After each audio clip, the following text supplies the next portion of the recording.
طلاق کے بھی اس طرح کے معاملات ہیں اشفاق بھائی کہ بکثرت کیسز ایسے آتے ہیں کہ جن میں جلد بازی طلاق کے تک یعنی پہنچا دی، یعنی اس کے بعد اب جب غصہ آتا ہے، آج کل ڈاکٹر بھی یہی کہتے ہیں، جو بھی اس میں تحقیق کرنے والے وہ کہتے ہیں کہ اگر کچھ سیکنڈ اس وقت صبر کر لیتے، خاموشی ہو جاتی، تھوڑا سا لیول پیچھے ہو جاتا، نارمل کوئی اتنا مسئلہ نہیں ہوتا، لیکن اس وقت جب غصہ بھی بالکل اپنی پاور تک پہنچا ہوا ہے اور ہائی ہے، اور اس وقت اس نے صبر بھی نہیں کیا، رکے بھی نہیں، تو پھر نتیجہ کچھ اور نکلتا ہے۔ ایسے لوگوں کو روتے ہوئے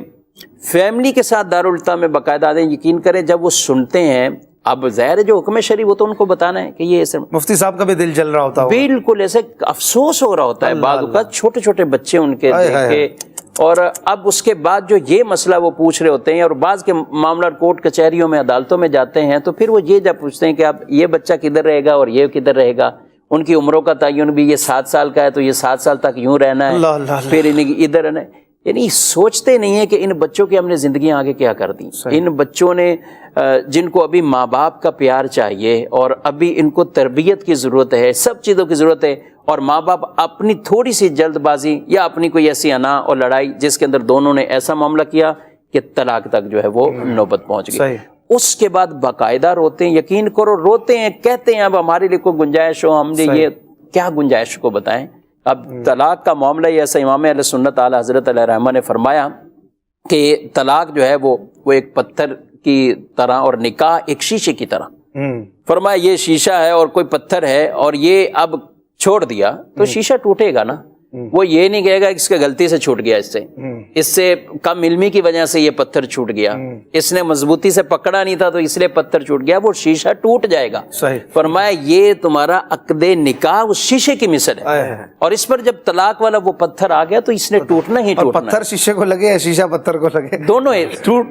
شیشے نے ٹوٹنا شیشے نہیں، نقصان اسی کو جو ہے۔ اور خواتین بھی بعض اوقات جلد بازی میں اور غصے میں جو ہے وہ گھر چلی جاتی ہیں کہ میں نہیں رہتی، بعد میں پھر وہ صاحب لینے کے لیے نہیں آ رہے، اس میں بھی پھر وہ گھر ٹوٹنے کے معاملات رہتے ہیں، بالکل معاملات رہتے ہیں، تھوڑی دیر ٹھنڈے ہو جائیں، پریشان صرف میاں بیوی رہتے ہیں، میں آپ کو بتاؤں، اور دل دونوں کے کر رہے ہوتے ہیں کہ کوئی اب وہ ہو، مصالحت ہو جائے، مصالحت والا ہو، لیکن معاملہ کیا ہوتا ہے کہ پھر جب باتیں اتنی پھیل جاتی ہیں، ایک دوسرے کے بارے میں اتنی باتیں کر لی ہوتی ہیں کہ رشتہ داروں میں یا سنا کے بھی پھر وہ اس طرف راضی نہیں ہوتے۔ قرآن پاک میں کتنا واضح پیارا فرمان کہ ہن لباس لکم وانتم لباس لہن، کہ عورتیں مردوں کے لیے اور مرد عورتوں کے لیے لباس ہیں۔ یہ لباس سے کیوں اس کو تشبیہ دی گئی ہے؟ یہ لباس ہم پہنتے ہیں تو اس لباس نے ہمارے جسم کے عیبوں کو بھی چھپایا ہوا ہے، اس نے ہمیں ستر کیا ہوا ہے، پردہ کیا ہوا ہے۔ یہ میاں بیوی رشتہ ہی ایسا ہے کہ جو آپس میں ایک دوسرے کے اوپر پردہ ہو، سبحان اللہ، بڑی پیاری، یہ ان کا یہ ہو۔ اچھا یہ لباس ہمیں بچاتا ہے، یہ لباس ہمیں سردی گرمی اس طرح کی چیزوں سے ہمیں محفوظ کرتا ہے۔ ہم بیٹھے ہوئے ایئر کنڈیشن کا ماحول ہے، لیکن اگر یہی قمیض جو ہے وہ اترا ہوا تو پھر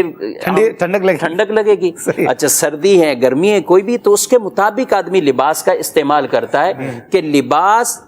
جو اس کو پہنتا ہے لباس اس کی حفاظت کرتا ہے، لباس اس کو تحفظ دیتا ہے۔ میاں بیوی نے دونوں نے ایک دوسرے کو یہ تحفظ دینا تھا، ایک دوسرے کی حفاظت کرنی تھی، ان کے رازوں کو راز رکھنا تھا۔ جب یہ معاملات پھر پھیلتے ہیں پھر نتیجہ تو جلد بازی کی طرف آتا ہے کہ شروع میں ایک لڑائی ہوگی تھی، اور اس کے بعد پچھلے سارے راز وہ اور سارے ایسے عیب جو لوگوں کو بتائے دیے جاتے ہیں، پھر وہ صلح کی طرف بھی معاملہ نہیں اور دنیا جن کو بتایا ہے ان کو ایک نیا بس ڈرامہ ملتا ہے، تھوڑی دیر کا مزہ آتا ہے، بالکل ملتا ہے، وہ لگ جاتے ہیں اپنے کام میں اور گھر آپ کا ٹوٹتا ہے۔